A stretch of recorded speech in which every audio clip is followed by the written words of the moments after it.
Boa noite. Está começando mais um programa O Livre, transmitido pela Band MT TV Cidade Verde.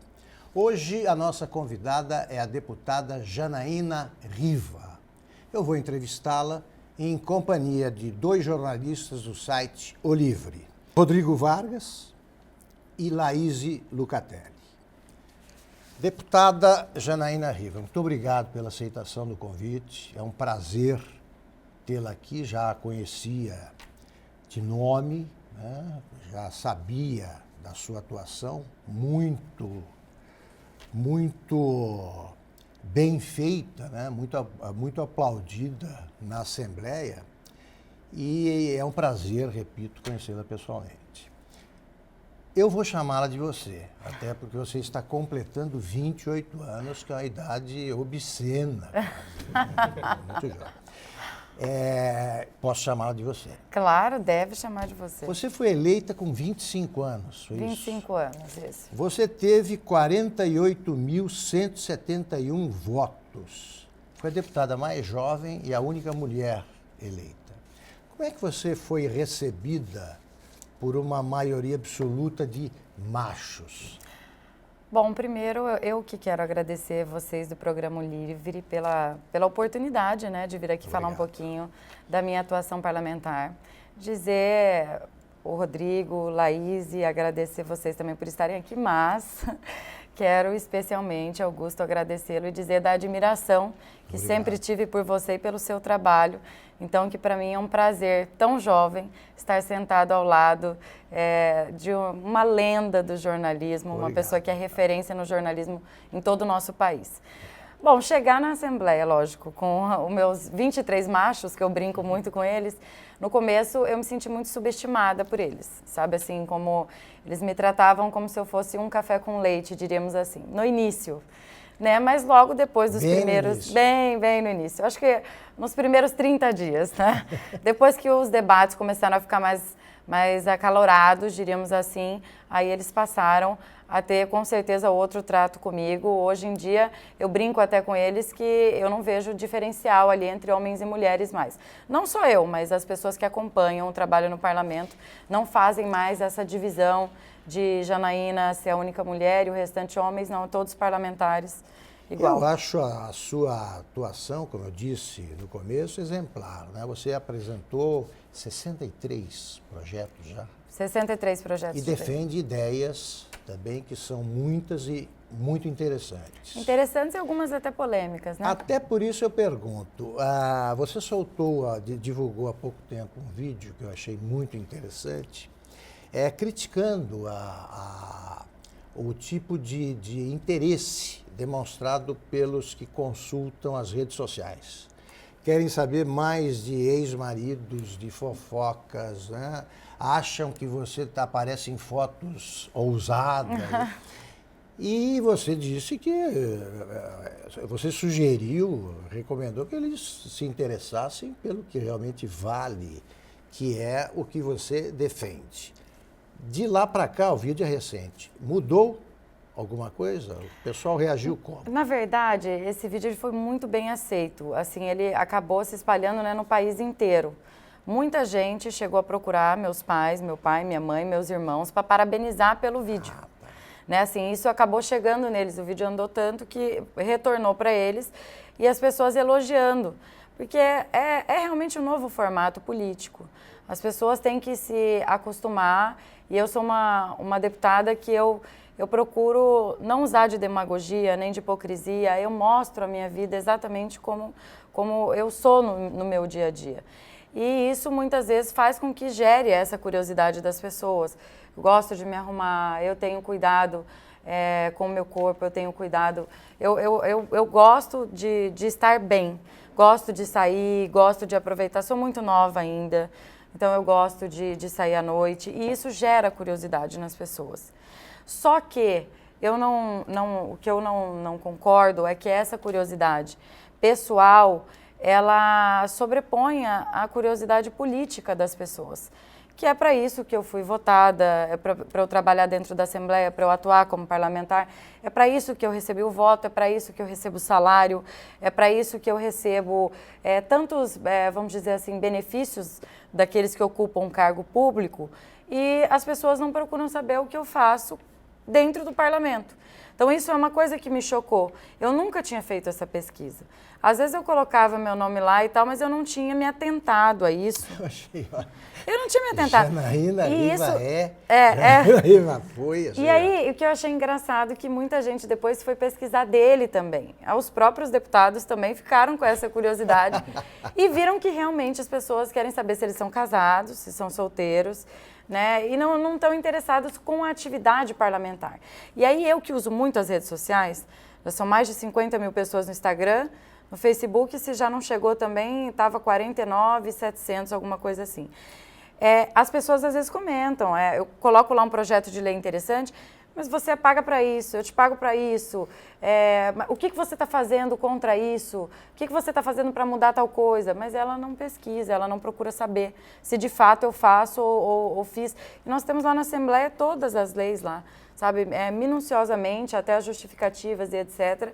E também a pessoa pode contribuir, ela pode deixar o que ela quer mudar e tal. Então foi visando essas pessoas que criticam que esse vídeo foi feito. Nós voltaremos. E espelhado na Manuela Dávila, né, que ela que fez. Laís. Deputada, esses votos todos que você recebeu, que te colocaram como a segunda mais votada da Assembleia hoje, muitos atribuem ao fato de você ser filha do ex-deputado José Riva, né? Te consideram herdeira política dele. É assim que você se vê, como herdeira política do seu pai? Eu só queria fazer um adendo, deputada. Eu localizei um vídeo com a entrevista da senhora, uma entrevista sua, à TV Record de Colniza, em que a repórter pergunta o que te diferencia dos outros candidatos. E a resposta foi literalmente, é lógico que o que me diferencia é a experiência política que eu carrego do meu pai. Com certeza. O que significava essa frase naquele contexto de campanha e o que significa hoje, já com 2 anos de experiência como deputado? Naquele contexto de campanha, casa bem mesmo com a pergunta da Laís, porque eu atribuo a minha primeira eleição, ela por completo, ao meu pai, né? Não tenho dúvida nenhuma que esses 48.171 votos, eu diria que 98%, e isso eu tenho em pesquisa que eu fazia à época da eleição, fazendo uma pesquisa de quem votava em mim, o porquê de votar em mim, ou quem votaria também no meu pai, e dava 98%. Então, isso é um número muito significativo. Isso eu tenho comprovado. Então, esses votos, sem dúvida nenhuma, partiram dele. E essa fala em Colniza, ela foi uma coisa muito minha, e eu falo para todo mundo, que apesar da pouca idade, eu sempre carreguei a política como a minha paixão. Então, desde muito jovem, eu acompanhava meu pai, inclusive em Colniza por várias vezes, então eu conhecia muito bem o Estado já. Diferente até mesmo do próprio governador, que era candidato ao governo, que não conhecia o Estado, como eu conhecia com apenas 25 anos, 24 para 25 anos naquela época das eleições. E essa experiência política do meu pai, ela é muito importante para mim, porque eu sei onde eu posso acertar e sei também onde eu vou errar. Então, os erros é o que eu procuro evitar, é onde eu procuro fazer diferente. E isso, inclusive, é o que ele mais me fala. Veja como eu errei em tal coisa. Veja como eu agi errado quando eu fiz de tal forma. Quais foram esses erros? Vários. Meu pai vivia a política, né? A vida dele era essa. A família era segundo plano, o trabalho era o primeiro plano. E, obviamente, que assumir todas as responsabilidades que ele assumiu da Assembleia Legislativa praticamente sozinho por muitos anos, isso acarretou em muitos problemas hoje para ele, jurídicos e etc. Então, essa é uma coisa, por exemplo, mesa da Assembleia Legislativa. Eu não aceitei fazer parte da mesa junto com o Botelho, porque meu pai não queria que eu fizesse parte da mesa e achava que seria um erro muito grande, que eu poderia entrar em uma mesa diretora que hoje dificilmente um presidente ou um primeiro secretário sai sem responder a um processo de uma mesa diretora, e ele não gostaria que eu já entrasse e já começasse carregando aí processos como ele carregou a vida inteira e que gerou esse número absurdo. Então, são alguns cuidados que eu acho que são experiências válidas, as experiências positivas, políticas e também as negativas, né? Eu brinco às vezes, obviamente que todos nós somos suscetíveis ao erro, mas que em algumas situações eu não tenho o direito de errar, porque eu já vivi isso dentro de casa. Deputada, eu tenho a sensação de que você vai ficar pouco tempo na Assembleia Legislativa. Eu queria saber quais são os seus planos já para a próxima eleição. Até a gente brincou um pouquinho nos bastidores falando Exato. sobre isso, né? Eu tenho uma vontade muito, muito grande, eu converso direto com as pessoas, de poder fazer parte de uma Câmara Federal, seja Senado, seja Câmara mesmo Federal. Eu tenho vontade de participar, porque aqui eu considero muito limitado o trabalho do parlamentar, né? Que até tem a ver com a gente falou da lei para introduzir isso nas escolas, mas o trabalho do parlamentar estadual, ele fica muito limitado, né, às leis estaduais. E eu acho que tem muita coisa interessante que eu queria fazer a nível federal, que eu acho que, sem dúvida nenhuma, para o momento que o país vive, que nós estamos praticamente em uma revolução política, o voto hoje muito mais conceitual, mudando completamente, eu acho que seria muito interessante para mim ser deputada federal. Participar de uma Câmara Federal, e fiz várias amizades já lá em Brasília. Eu sou muito fácil de fazer amizade. Então, assim, com pouco tempo que eu tenho para estar lá, eu já conheci vários ministros, presidente do INCRA, e assim, vocês sabem que é através disso que você acaba trazendo recurso, que você acaba trazendo investimento para o seu estado. São com essas amizades. Tem uma brincadeira, Augusto, que eu não sei se você concorda, mas dizem que em Brasília nada se resolve no gabinete, se resolve nos cafés da manhã, nos jantares, Perfeito. Nos bares. Concordo. Eu ouço muito falar isso, né? Então, eu gostaria muito de ser deputada federal, mas hoje o grupo, e eu digo o grupo político que é a base, os prefeitos e meu pai ainda tem o interesse de que eu permanecesse aqui como estadual, para continuar fazendo essa oposição ao governo. Agora, isso pode mudar, porque a gente ainda não sabe quem serão os candidatos a governo e, na minha opinião, possivelmente, eu acho que tem todas as condições da oposição fazer o próximo governador na atual circunstância, né, que vive a gestão atual. Eu acho que nós temos condição de fazer o próximo governador. E fazendo o próximo governador, a oposição, a minha oposição, eu acredito que eles poderiam me liberar para ser candidata federal. Mas dentro do partido tem um processo todo, né? Nós temos o Carlos Bezerra, que é um federal antigo já e que deve ser candidato. Bezerra fala que não é candidato, mas me disseram que ele fala isso já fazem 40 anos, né? Que ele vai parar, que ele vai parar. E ele é o presidente do meu partido e é importante a nível federal. Para mim, inclusive, eu uso muito o Bezerra, né? Agora nós conseguimos 4 milhões de recursos para Cuiabá, 3 milhões foram do Bezerra, 1 milhão foi do deputado Valteri. Mas você preferiria que ele usasse você? Eu preferia. Eu dei essa sugestão para ele, me coloque lá para você poder me usar. Janaína, você revelou aqui que se sentiu subestimada no primeiro momento, quando entrou na Assembleia. Isso não ocorreu também em relação ao governo do Estado? O governo do Estado não subestimou a tua capacidade de se colocar não apenas na oposição, mas como uma porta-voz da oposição, da forma como você... Aconteceu a mesma coisa. No começo eu acho que também o governo, pela situação também do meu pai, eles vincularam e acharam que isso me enfraqueceria politicamente. Mas eu sei separar muito bem as coisas, sabe? Uma coisa é a Janaína filha, eu dentro da minha casa, tenho minhas angústias, obviamente, com a situação do meu pai. Outra coisa é a Janaína deputada, que aí eu tenho que corresponder àquilo que foi depositado em mim, que é a confiança de mais de 48 mil pessoas, né? E que isso hoje, na minha opinião, já se ampliou muito, né? Com funcionalismo público e etc. Assim, com a camada, na verdade, depois que você assume o mandato, você não tem mais só os 48.171, você acaba tendo o Estado como um todo para atender. Então, o governo também, no início, também houveram algumas situações como essa, de que eles acharam que eles poderiam me isolar, né, que eu poderia ser uma voz solitária ali dentro, que isso me desanimaria, né, tentaram cooptar alguns deputados, né, isso através de cargos, através de espaço dentro do governo, né, e eu tive algumas sortes, que eu brinco, inclusive, por exemplo, com o Emanuel Pinheiro, que na primeira crítica que o Emanuel Pinheiro fez ao governo, o governo tirou todos os cargos dele, tirou o Emanuel da gestão e virou o meu aliado ali de primeira mão.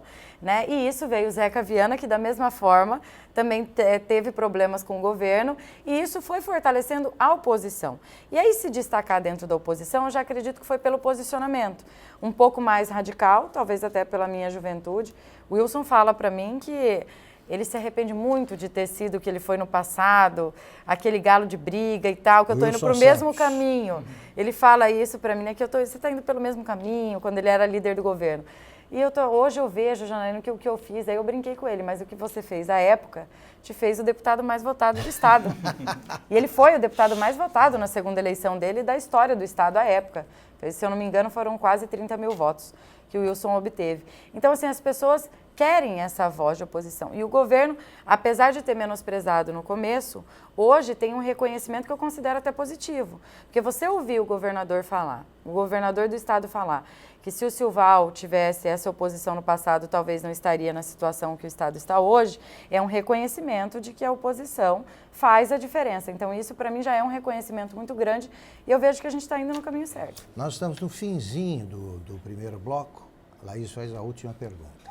Deputada, você falou em criar, que hoje em dia nós temos eleições conceituais e as pessoas votam em conceitos de políticos, né? Eu gostaria de saber qual é o conceito que você está tentando construir. Se é semelhante ao do seu pai, que foi marcado por uma política assistencialista, né? Costumava atender pedidos de internação, de conseguir UTI, medicamentos, inclusive foi alvo de uma operação do GAECO por causa desse assistencialismo. É o mesmo caminho? É outro conceito? É outro conceito, Laís, completamente diferente, né? E assim, por mais que ainda eu faça essa questão, principalmente da saúde, que isso é uma coisa que eu não deixo de atender quando me procuram, que eu acho que é primordial, o restante das coisas que meu pai fazia, até por não ter condição, eu não sou presidente, não tenho a estrutura que tem um presidente, uma mesa diretora, eu não posso fazer mais esse assistencialismo e não concordo também com ele.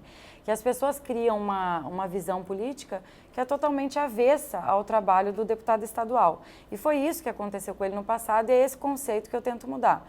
Agora, um conceito que eu gostaria de firmar, além, é óbvio, da defesa do funcionalismo público, que é uma coisa que eu abracei e não vejo hoje possibilidade de eu largar isso, sabe, de eu abandonar essa bandeira, mas o municipalismo, que é um foco que eu acredito que investindo no município, não só fica muito mais barato, economiza-se muito mais recurso público, como se também diminui a burocracia e as coisas funcionam muito melhor. E o FETAB, que foi inclusive uma ideia do meu pai, o FETAB repassado aos municípios, foi uma demonstração disso. E eu acho que a exemplo do FETAB nós podemos fazer isso também com outros recursos do governo do estado que já podem ser direcionados direto para os municípios. Então essa é uma bandeira que eu quero construir. Termina aqui o primeiro bloco da entrevista com a deputada Janaína Riva. Voltamos já já.